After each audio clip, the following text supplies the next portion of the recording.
할렐루야. 네, 항존직 피택자 헌신 예배에 나오신 우리 성도님들의 삶 가운데 부활의 기쁨이 가득 차고 넘치기를 주님의 이름으로 축복하고 소망합니다. 작년 11월 직원 선거를 통해 우리 속초중앙교회는 피택 장로님 3분과 피택 안수 집사님 6명 그리고 피택 권사님 9명을 선출했습니다. 11월 10일 주일 오후 4시 항존직 피택자 모임을 시작으로 매주 토요일 이제 새벽 기도 후에 이제 함께 모여 항존직 피택자 교육이 진행되었습니다. 5개월의 긴 시간 동안 충성된 일꾼으로 서기 위해 말씀을 배우고 기도하며 성실하게 훈련받으시고 모든 과정을 해내신 우리 피택자 우리 여러분들 모두 대단하십니다. 더 낮아지고 겸손히 섬기라는 주신 그 직분 위에 늘 하나님의 크신 은혜가 함께 하시기를 주님의 이름으로 축복합니다. 이 자리에 있음이 우리의 자격이 아니라 전적인 하나님의 은혜임을 믿으시기 바랍니다. 그러므로 우리는 이 시간 하나님의 은혜에 감사하며 더욱 겸손히 하나님 앞에 서야 합니다. 또한 교회 일꾼으로 세워주신 성도님들의 인정과 그 사랑에 감사하며 믿음의 결단과 순종을 다짐하는 헌신 예배가 되기를 주님의 이름으로 소망합니다. 세상 사람들은 어느 곳을 많이 찾고 방문할까요? 국가나 도시마다 랜드마크로 내세우는 곳이 있습니다. 그곳에 이제 사람들이 많이 방문하고 몰리게 됩니다. 미국의 뉴욕에서 보면 랜드마크는 자유의 여신상입니다. 중국 베이징은 만리장성이라 할 수 있습니다. 또 영국 런던의 랜드마크는 빅벤과 런던 아이입니다. 그렇다면 프랑스 파리의 랜드마크는 어디일까요? 무엇일까요? 에펠탑입니다. 잘하시네요. 예. 저는 20년 전에 이 프랑스 파리에 가서 에펠탑을 보고 온 적이 있습니다. 그 뜨거웠던 여름 서울 영등포 청가물 시장에서 무거운 수박을 수천 개 던지며 힘들게 번 돈으로 비행기를 타고 유럽에 갔습니다. 유럽 여행 중 잊지 못할 그런 선명한 기억이 남는 게 몇 가지 있는데요. 그 중에 하나가 이 프랑스 파리에서 본 에펠탑이었습니다. 에펠탑이 건립될 당시 시민과 예술가들의 반응은 냉담했다고 합니다. 파리의 그 고풍스러운 거리에 전혀 어울리지 않는 300m나 되는 흉물스러운 고철 덩어리라며 반대가 극심했다고 합니다. 처음에는 흉물스럽게 여겼던 그 철제 구조물은 이제 프랑스를 대표하는 랜드마크가 되었습니다. 전 세계인들이 사랑하고 또 방문하는 건축물이 되었습니다. 제가 왜 에펠탑 이야기를 했을까요? 18분의 우리 항존직 피택자분들이 교육을 받으시고 이제 마지막 교육이 있는 날 한 분 한 분 소감과 결단을 말하셨는데요. 우리 정옥일 피택 장로님께서 하신 말씀이 인상적이었습니다. 에펠탑은 18,038개의 금속을 250만 개의 나사못으로 연결시켜 굳건하게 서 있다고 하시며 우리 피택된 우리도 속초중앙교회 나사못이 되어 교회를 하나로 연결시키며 더욱 든든하고 굳건하게 세워가자고 하셨습니다. 너무 멋지시죠? 네. 제가 그래서 이제 너무 이제 울림이 돼가지고 이제 찾아보니까 에펠탑은 리벳이라고 하는 15cm의 작은 강철못 250만 개를 이용해 연결되어 있다고 합니다. 전문가들은 250만 개의 리벳 중에서 단 하나라도 잘못되면 엄청난 무게를 버티는 그 철근 빔들의 균형이 깨져서 에펠탑이 무너질 것이라 말합니다. 전 세계인들로부터 사랑받는 에펠탑을 굳건히 서 있게 하는 것은 무겁고 강한 그런 강철 빔이 아니라 그 철근 빔들을 제대로 연결시켜준 리벳 강철못들입니다. 교회는 거대한 건축물이 아닙니다. 한 사람 한 사람의 순종과 사랑의 섬김으로 연결되어 세워지는 공동체입니다. 18명의 항존직 피택자분들과 저와 우리 성도님들 모두 이 리벳 작은 강철못이 되어 우리 속초중앙교회를 더욱 굳건하게 세워가는 우리 모두가 될 수 있기를 주님의 이름으로 소망합니다. 우리 이 시간 서로를 바라보며 부활의 기쁨을 가진 얼굴로 우리 서로 인사해 보겠습니다. 교회를 굳건하게 세우는 일꾼이 되겠습니다.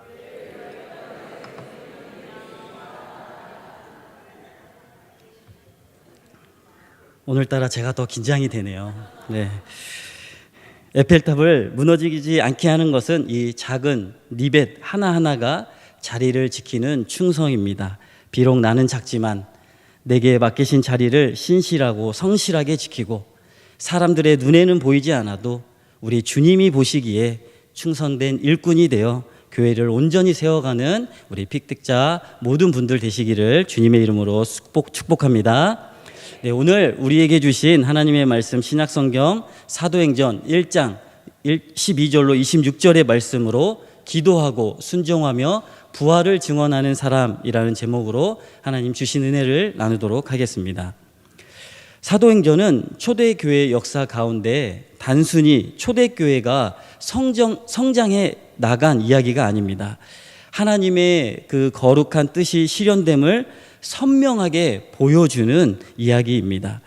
이스라엘의 역사도 마찬가지입니다. 모든 일이 우연이나 인간의 선택한 결과가 아니라 하나님께서 주도적으로 이끄시는 역사였습니다.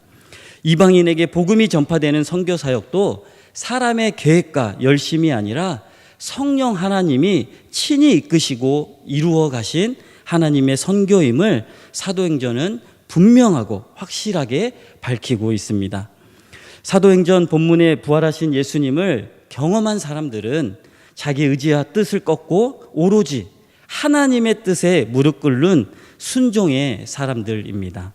그들은 예수님의 마지막 말씀, 너희가 예루살렘과 온 유대와 사마리아와 땅끝까지 이르러 부활의 증인이 되리라는 말씀을 가슴속 깊이 받아들여 주님의 말씀을 씨앗처럼 마음밭에 심습니다.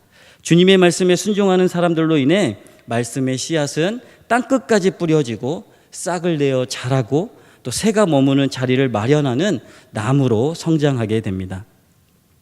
오늘 본문에서는 예수님의 말씀에 마음을 모으고 순종하며 하나님 나라의 한 형제 자매된 사람들이 같은 빵을 떼고 순전한 마음으로 하늘을 소망하는 공동체를 준비해 나갑니다. 그들은 스승이신 예수님을 배신하고 죽은 유다의 빈자리를 채우는 일로 시작하게 되는데요. 베드로는 유다의 자리를 대신할 사람을 뽑는 일을 두고 이 모든 것이 시편 69편 25절과 109편 8절의 말씀이 성취된 것이라 선언하면서 자신들의 행위가 말씀을 받들고 순종하는 일이라는 것을 말하고 있습니다. 또한 유다의 자리를 대신할 후보를 제비 뽑기로 선택하는 건 역시 마지막 선택을 하나님께 맡기는 신뢰와 또 순종의 행위였습니다.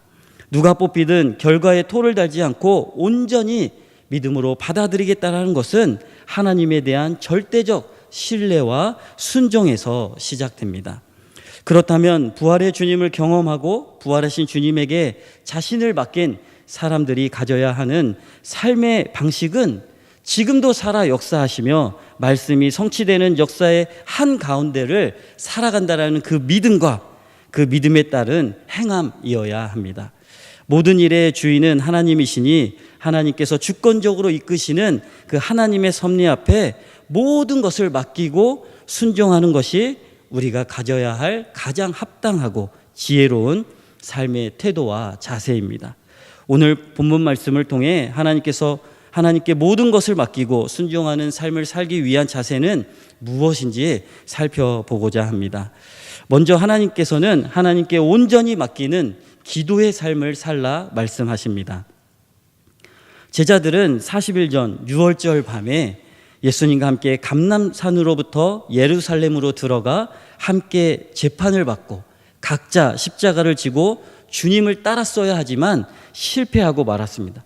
그런데 오늘 본문 12절에 보니까 제자들에게는 감람산으로부터 예루살렘에 들어가는 두 번째 기회가 주어졌습니다.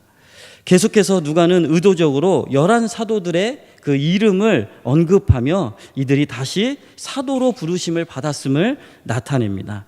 사도들은 비록 예수님이 잡히던 그 유월절 전 밤에는 예수님과 함께 기도하는데 실패했지만 이번에는 기도에 실패하지 않고 여인들과 예수님의 아우들과 함께 기도에 힘쓰기 시작했습니다. 이렇게 함께 기도하는 사람들은 120명까지 늘어났습니다. 제자들은 예수님이 산에서 밤새 기도하신 후 제자들을 부르시고 세우셨던 것처럼 함께 기도한 후에 가룟 유다를 대신할 새로운 사도를 세우려고 합니다. 120명의 동역자들과 함께 기도하던 베드로는 이들 가운데 일어나서 가룟 유다의 일이 말씀의 성취라고 주장하면서 가룟 유다의 사도직을 폐하고 다른 이에게 그 직분을 넘길 수 있다라고 말합니다. 다락방에 모인 120명의 사람들은 마음을 같이하여 기도에 힘썼습니다. 그들은 기도에 전념하면서 성령이 이끌어 가실 새로운 시대를 준비했습니다. 한 마음으로 예수님이 당부하신 성령을 기다리며 무사람의 마음을 아시는 주님께 간절히 마음 모아 기도했습니다. 그들은 유다의 자리를 대신할 사람이 누구인지 묻는 기도를 올립니다. 누가 주님께 택하신 바 되어 봉사와 및 사도의 직무를 대신할 자인지를 보이시옵소서. 우리가 삶에서 가장 먼저가 되어야 하고 빠뜨리지 말아야 할 것은 하나님께 뜻을 묻는 기도입니다. 누가복음과 사도행전을 기록한 누가에게 있어서 기도는 매우 중요한 주제였습니다. 중요한 일에 앞서서 꼭 기도하는 모습이 뚜렷하게 나타납니다. 예수님은 밤이 새도록 하나님께 기도하신 후에 12 제자들을 사도로 명하셨습니다. 십자가의 사건에 앞서서는 겟세마네 동산에서 기도하는 주님의 모습을 습관을 따라 힘쓰고 애써 더욱 간절히 땀이 흐르는 핏방울 같이 될 정도라고 하며 기도하는 모습을 표현합니다.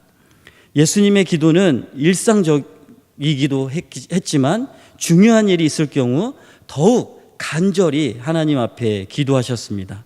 오늘 본문에서도 예수님을 본받아 기도로 하나님의 뜻을 묻고 있습니다. 이 기도는 선택은 하나님의 역할이며 하나님께 모든 것을 맡기겠다는 믿음의 결단이었습니다. 이 기도는 하나님이 하시는 일에 자신들의 인간적인 생각을 조금도 보태지 않겠다라는 순종의 행동이었습니다. 우리 인생도 마찬가지입니다. 우리는 수많은 선택과 결정을 매일같이 해야 합니다. 중요한 순간마다 가장 먼저 기도하며 하나님께 모든 것을 맡기겠다는 믿음의 결단과 하나님이 하시는 일에 순종하겠다라는 그런 결단이 있을 때 하나님의 역사가 시작됩니다. 모든 선택과 결정 앞에서 가장 먼저 하나님께 온전히 맡기는 기도를 드리심으로 하나님의 역사를 경험하는 우리 모두가 될 수 있기를 주님의 이름으로 소망합니다. 화이트 아웃이라는 말이 있습니다. 눈이나 모래, 안개 등으로 주변의 모든 것이 하얗게 보이는 기상 현상을 말합니다. 하늘과 땅의 구분이 없어지고요, 방향과 거리가 구분되지 않습니다. 그래서 화이트 아웃이 발생할 경우에는 제자리에 머물러서 기다리는 것이 가장 안전하다고 합니다. 우리 인생길에 화이트 아웃을 만날 때가 수없이 많이 있습니다.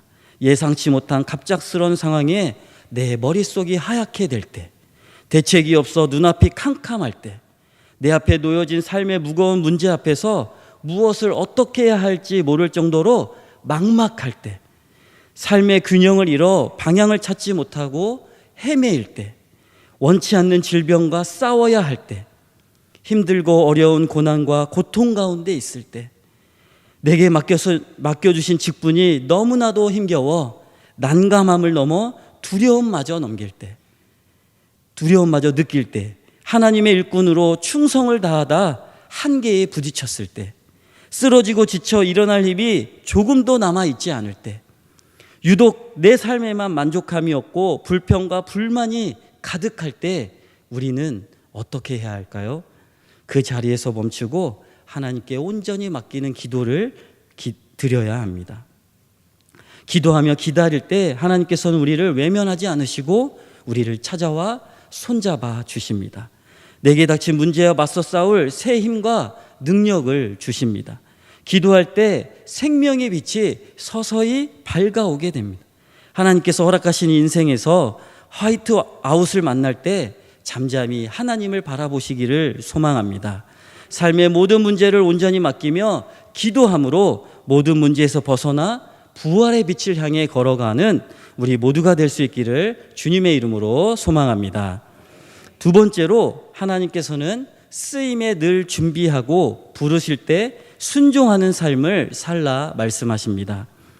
유다의 자리를 대신할 후보자는 바사바라고도 하고 별명은 유스도라고도 하는 요셉과 마띠아라는 사람입니다. 후보자의 기준은 두 가지였습니다.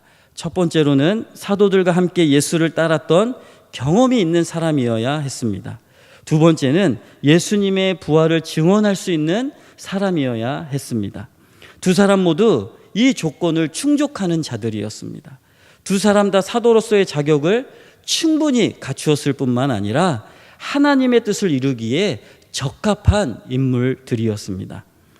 자격을 갖춘 적합한 인물들이었다라는 것은 주어진 삶의 자리에서 늘 믿음의 연단과 훈련을 멈추지 않고 계속해서 꾸준히 해왔다라는 것을 의미합니다. 주님의 말씀을 따르는 삶과 믿음이 일치하는 삶을 살아내며 평소에 훈련하는 사람이어야 부르심의 순간에 순종할 수 있습니다. 하나님이 우리를 어디로 부르시고 어떻게 쓰실지 우리는 알지 못합니다. 다만 우리가 할 일은 나를 부르시는 그 말씀 앞에 순종하기 위해 쉬지 않고 우리의 믿음과 신앙을 연단하고 훈련하는 것입니다. 세렌디피티라는 말이 있습니다. 이 말은 바라지 않았거나 의도하지 않았거나 또는 예측하지 못했지만 운 좋게 발견한 것, 우연히 얻은 경험을 말할 때 쓰이는 단어입니다. 주님을 따르는 그리스도인들은 이 땅에서 행운이나 요행을 바라고 살지는 않습니다. 하지만 우리의 삶을 변화시킬 특별한 기회는 때와 장소를 가리지 않고 예기치 않게 생길 수 있기 때문에 그 순간과 기회를 잡을 수 있는 준비를 늘 하고 있어야 합니다. 왜냐하면 중요한 순간과 기회가 왔을 때 시작하면 이미 늦을 뿐만 아니라 이미 준비된 사람에게 빼앗겨 놓칠 수 있기 때문입니다. 농구 용어 중에 버저 비터라는 용어가 있습니다. 경기 종료를 알리는 소리, 그 마지막 버저와 함께 이 공이 골대에 들어가는 극적인 골을 의미합니다. 버저 비터의 이 기적은 그냥 이루어지지 않습니다. 슛을 성공시키기 위해 수만 번의 공을 던진 그 농구 선수들의 연습을 통해 경기 중에 극적으로 나오게 됩니다. 우리의 신앙과 믿음도 마찬가지라고 생각됩니다. 하나님께 쓰임받기 위해서는 내 자신을 늘 연단하고 준비하고 있어야 합니다. 디모데전서 4장 7절입니다. 망령되고 허탄한 신화를 버리고 경건에 이르도록 내 자신을 연단하라. 디모데후서 2장 21절입니다. 그러므로 누구든지 이런 것에서 자기를 깨끗하게 하면 귀 쓰는 그릇이 되어 거룩하고 주인의 쓰심에 합당하며 모든 선한 일에 준비함이 되리라. 아멘.